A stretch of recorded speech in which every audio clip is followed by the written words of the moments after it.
আমরা আপনাদের মতো নর্মালি ছিলাম, কিন্তু তারপর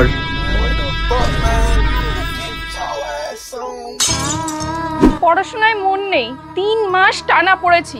কখনো শাশুড়ি, কখনো ডাইনি, বা কে আপন, বর না দেওর, এটার একটাও এপিসোড দেখিনি। তাও পরীক্ষায় 40% পেয়েছি। কলেজের ফর্ম তোলা তো দূরের কথা, কলেজের ফুটপাতে পর্যন্ত হাঁটতে পারছি না। কিছু একটা করুন বিগ ভাই, প্লিজ কিছু একটা করুন।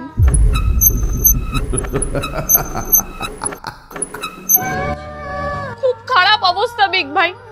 রাধাকলির পরে যেই সিরিয়ালই করছি, টিআরপিরা হবে 3-4 মাসেই বন্ধ হয়ে যাচ্ছে। এইভাবে আমার কি করে চলবে বলুন তো? এত টেনশন হচ্ছে যে এত টেনশন আমি আর টেনশন নিতে পারছি না। চারিদিকে রিসেশন, বাজারে চাকরির অবস্থা খুব খারাপ। কিছু উপায় বলুন না বিগ ভাই। শুনলাম আপনি নাকি ইনফ্লুয়েন্সার তৈরি করেন। ভুল, ইনফ্লুয়েন্সার নয়, ছাপরি।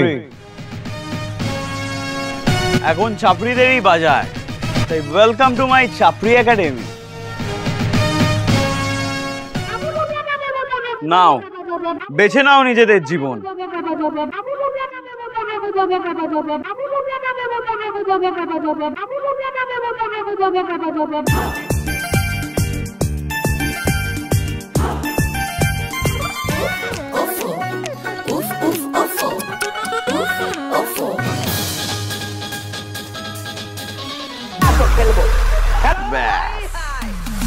এবার খেলা হবে।